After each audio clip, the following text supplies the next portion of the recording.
Hello बच्चों, तो एक बार आपका फिर से स्वागत है सीएचएस कॉन्सेप्ट के चैनल पे। तो दोस्तों, आज हम समझने वाले हैं कि किस तरीके से जो आपकी काउंसलिंग प्रोसेस होने वाली है वो कैसे फर्दर आपकी होने वाली है आगे। जैसे कि हम जानते हैं कि आप सभी के कट ऑफ जो है वो अब रिलीज होंगे। तो कट ऑफ रिलीज होने के बाद एक ही चीज बचता है कि अगर आपको कोई भी स्कूल कॉलेज यूनिवर्सिटी लेनी होती है, जैसे मान लो आपको सीएचएस बॉयज स्कूल या सीएचएस गर्ल्स स्कूल में अगर आपको जाना है, तो उसके लिए अब एक ही रास्ता बचता है, काउंसलिंग का रास्ता। तो काउंसलिंग के बारे में अच्छे से वीडियो को समझेंगे, पूरी अच्छी तरीके से जो है आप ध्यान से समझिएगा। सारी चीजों को हम बिल्कुल एकदम मक्खन की तरीके से समझ लेंगे। सबसे पहले बात करते हैं यार, देखो कि अगर काउंसलिंग होती है ना, तो एक चीज आप ध्यान से समझ लो कि ये जो काउंसलिंग होती है ये बाकी सारी काउंसलिंग से काफी डिफरेंट होती है। आप बोलोगे कैसे डिफरेंट होती है? तो देखो यार, डिफरेंट ऐसे होती है कि बाकी सारी काउंसलिंग जो आज के टाइम पे मैक्सिमम आप देखोगे वो ऑनलाइन ही हो जाती है, लेकिन जो आपका सीएचएस का जो है ये अभी भी ऑनलाइन नहीं होता है। तो कैसे होता है ये ऑनलाइन? अगर नहीं होता है तो ये अभी भी ऑफलाइन मोड में ही होता है, यानी आपको कुल मिला के आना ही पड़ेगा यहां पे। यानी अगर आप बॉयज हो तो सीएचएस बॉयज स्कूल में, और अगर आप गर्ल्स हो तो सीएचएस गर्ल्स स्कूल में, दोनों वाराणसी में ही लोकेटेड है। अच्छा ठीक है, अगर टाइमिंग की बात करें तो देखो, जब इनका जो है जो रिलीज होगा शेड्यूल, उसमें वैसे ये देते हैं कि 10 AM से आपको जो है आना होता है, लेकिन मैं आपको सजेस्ट करूंगा कि आप थोड़ा पहले ही आ जाइए ताकि क्योस ना हो, आप प्रॉपर अपनी सीट समझ सके, आप वहां के माहौल में थोड़े से एडजस्ट हो सके, राइट। अच्छा, अब क्या होता है सर कि क्या 1 घंटे लगेंगे, क्या 2 घंटे लगेंगे, क्या 3 घंटे लगेंगे, 4 घंटे लगेंगे, 5 घंटे लगेंगे, कितनी देर लगेगा? तो देखो यार, अमूमन जो मैं बताऊं कि जब हमारी काउंसलिंग हुई थी तो उस टाइम पे लगभग आपको मान के चलिए कि आपका पूरा दिन चला जाता है, राइट। तो आप ऐसा मान के चलिए कि पूरा दिन चला जाएगा। तो प्रॉपर आप जो है ये माइंड मेकअप करके आइएगा। आपके जल्दबाजी के चक्कर में ऐसा नहीं है कि कोई प्रोसेस रुकेगा, प्रोसेस जो है वो अपने हिसाब से ही चलेगा। वेन्यू की बात करें तो देखो यार, आपको वाराणसी में ही आना है, और वाराणसी में ही सीएचएस बॉयज स्कूल या सीएचएस गर्ल्स स्कूल आप अपने अकॉर्डिंग आएंगे, ठीक। अब देखो यार, अगर फीस की बात करें ना, तो फीस ऑब्वियसली बहुत कम होती है, ज्यादा फीस नहीं होती है, लेकिन फिर भी अमूमन आप मान के चलो 4800 समथिंग है, लेकिन 5000 रुपए आप मान के चलो। लेकिन एक चीज ध्यान रखना कि अगर मान लो आपको कंप्यूटर लेना है, फॉर एग्जाम्पल आप मैथ्स के स्टूडेंट हो, ठीक, या फिर आप बायो के स्टूडेंट हो, या फिर आप कॉमर्स के स्टूडेंट हो। ध्यान रखिएगा, आर्ट्स के स्टूडेंट्स को कंप्यूटर नहीं मिलता है, लेकिन इन तीनों ग्रुप से अगर आपको मैथ्स या फिर जो है बायो या फिर आप कॉमर्स, तो आपको अगर कंप्यूटर मिल रहा है और आपको लेने का भी मन है, तो ध्यान रखिएगा आपका 5000 में काम नहीं चलेगा, इसमें एडिशनल पैसा आपको देना पड़ेगा। वो करीब 3000 के आसपास होता है, तो टोटल 8000। यानी आप ऐसा मान के चलो कि 8 से 10,000 रुपए हर बच्चा ये अरेंज करके ही आएगा। क्योंकि देखो यार, क्या होता है ना, कई बार जो काउंसलिंग की प्रोसेस है ये बड़ी जल्दबाजी वाली प्रोसेस है। कई बार ऐसा होता है ना कि बच्चा अपने सीट को फिक्स करने के लिए जो है, जब वहां पे बोल दिया जाता है कि अब आप अपनी फीस पेमेंट कर लो, आपके पास कम पैसा, आप पैनिक हो जाते हो। पैनिक ना हो, इसी टाइम से आप चीजों को अरेंज करके रख लो अपने पास, ठीक। मैं आपको एवरेज बता दिया कि 8 से 10,000 रुपए आप लेके ही आइएगा, ठीक है। अच्छा, एक बात और है, आप बोलोगे कि यार जैसे बहुत सारी जो है अभी जो काउंसलिंग होती है ना, उसमें आप सुनोगे कि वहां पे फोन कॉल्स आते हैं, या फिर कई लोगों के पास ईमेल आते हैं, लेकिन यहाँ पे कुछ ऐसा ईमेल का कोई सीन नहीं होता है।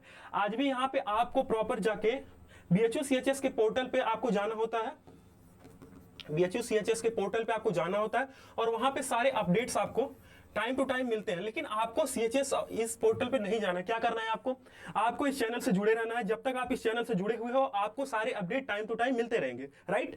तो अगर आप वैसे भी जा सकते हो तो आप जाके विजिट कर सकते हो, लेकिन आपको कोई जरूरत नहीं है। अगर आप नहीं जाना चाहते हो, इन सब पचड़ों में नहीं पढ़ना चाहते हो, तो आप इजिली यहाँ पे आप हमारे साथ जो है जुड़े हो, तो आप मान के चलो कि सारी चीजें आपकी प्रॉपर सॉल्व हो जाएंगी, राइट।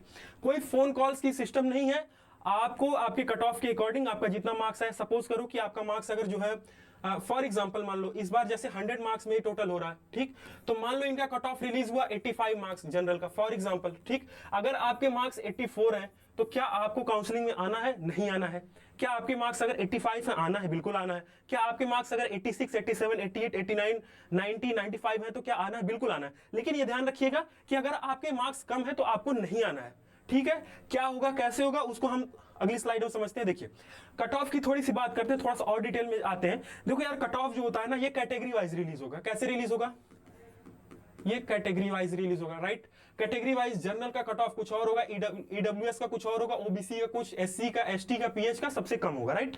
ये कट ऑफ ये कैटेगरी वाइज रिलीज होंगे। लेकिन अब आपको क्या समझना है कि देखो यार, एक चीज समझो कि अगर आपका फर्स्ट लिस्ट में मान लो कट ऑफ में नहीं है, मान लो आपको कुछ नंबर से जो है छांट दिया गया, मान लो आपके जो है कट ऑफ बना 85 और आपका आया था 80 मार्क्स, ठीक है, और फर्स्ट लिस्ट का भी रिलीज हुआ है, तो आपको घबराना नहीं है। ये सेकंड लिस्ट की जो है आपको वेट करनी है। सेकंड लिस्ट का जैसे ही कट ऑफ आता है उसमें आपको देखना है कि अगर आपका कट ऑफ मीट कर रहा है तो आप सेकंड बार में आइए, फिर थर्ड लिस्ट होती है, ठीक है। तो ऐसा कुछ नहीं है कि अगर पहली बार में नहीं हुआ तो आपको जो है पेशेंस बना के रखना है, सेकंड लिस्ट का वेट करना, राइट।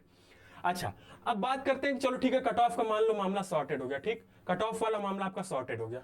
इसके बाद बात आती है डॉक्यूमेंट्स की, क्योंकि आप जब यहां आओगे तो अपने डॉक्यूमेंट्स को लेके आओगे।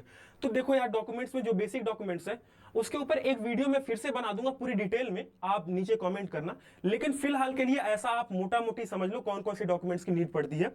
जैसे देखो, आपके जो सर्टिफिकेट्स हैं 10th 12th के, वो लेके आने हैं, रिजल्ट कार्ड जिसको बोलते हैं, ठीक।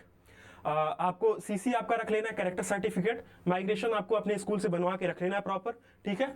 आय प्रमाण पत्र, निवास प्रमाण पत्र, 12th का बोला हूँ, 10th का जो है, ठीक। अब मान लो अगर 9th में हो आप तो कोई बात नहीं, लेकिन अगर 11th के लिए हो तो 10th वाली चीजें आपको रखनी है, ठीक। उसके बाद जो है आय, जाति, निवास। आय की तो ऐसे देखो, अब आय में कई बार कंफ्यूजन होता है कि हमारा आय बनेगा। देखो यार, स्टूडेंट्स का कोई आय नहीं होता है, आय प्रमाण पत्र पेरेंट्स का बनता है, ठीक। और कितने तक बनना चाहिए तो उसके लिए मैं प्रॉपर डिटेल से रिसर्च करके आपको वीडियो बता दूंगा। फिलहाल के लिए आप जान के चलो कि करीब वही आप मानो कि 50,000 के आसपास आय रहे तो कोई प्रॉब्लम नहीं आएगी, 40-42 में रहे तो और बेटर है, राइट। अच्छा, अब जो देखो यार, कई बार क्या होता है ना कि हम इंडियंस की ये आदत में होती है कि हम हमेशा लेट पहुंचने वाली चीज करते हैं। देखो, लेट पहुंचने से कोई बहुत बड़ी प्रॉब्लम तो नहीं है, लेकिन प्रॉब्लम ये है ना कि कई बार क्योस हो जाता है। आप लेट पहुंचे, काउंसलिंग मान लो 10 से उन्होंने टाइम दिया और मान लो उन्होंने स्टार्ट ही कर दिया 10-20 पे, और आप मान के चल लो कि अरे यार 10 बजे स्टार्ट कर रहे हैं, 11 बजेगा, 12 बजेगा, तब चलते हैं। किसी से आपने पूछ लिया, कोई सीनियर आपके मिल गए, वो बोलेंगे यार इतने जल्दी जाने का कोई फायदा नहीं है, लेट करके जाओ, वो लोग बैठाए रखते हैं। इन सब पचड़ों में आप मत पड़ना, सेफली खेलना, टाइम से आप पहले जाना, ठीक। क्योंकि वही है, फिर बाद में आप खुद परेशान होगे, और फालतू में परेशान होने से क्या होगा कि आपके ऊपर ही प्रेशर जनरेट होगा। तो उस चीज से बचना है आपको पहले ही जाना है। ऑफिशियल वर्क में बहुत सारी टाइम लगते हैं। मैं अपनी बात बताऊं तो हम लोग को काफी देर तक उन्होंने बैठाया रखा, फिर उसके बाद लंच हो गया। लंच के बाद फिर जब आए तो करीब 2-2:30 बजे 3 बजे के आसपास में जो है सब कुछ फाइनल हुआ, फिर घर गए। तो टाइम लगता है, ये प्रोसेस है, टाइम लगेगा, आपको पेशेंस बना के रखना है, राइट। अच्छा, अब क्या कुछ लोग होते हैं कि उनका अगर कट ऑफ में मीट कर गया, मान लो कट ऑफ में उनका मीट किया तो मिठाई बांटने लगते हैं। देखो, मिठाई नहीं बांटना है जब तक आप डॉक्यूमेंट्स को अपने प्रिपेयर करके ऑफिशियल वर्क नहीं होता है, उसके बाद कंफर्मेशन के लिए फीस पेमेंट जब तक आप नहीं करते हो तब तक आप बीएचयू सीएचएस के स्टूडेंट नहीं माने जाते हो। जब आप फीस पेमेंट कर देते हो तो प्रोविजनली आप वहां के स्टूडेंट हो जाते हो, राइट। तो उसके बाद आप एंजॉय कर सकते हो, उसके बाद आप मिठाई बांट सकते हो, उसके बाद आप आराम से चिल कर सकते हो, राइट। तो आई होप कि आपको काफी चीजें समझ में आ गई होंगी। तो आज के लिए इतना ही था। Thank you. अमित, रोक दे।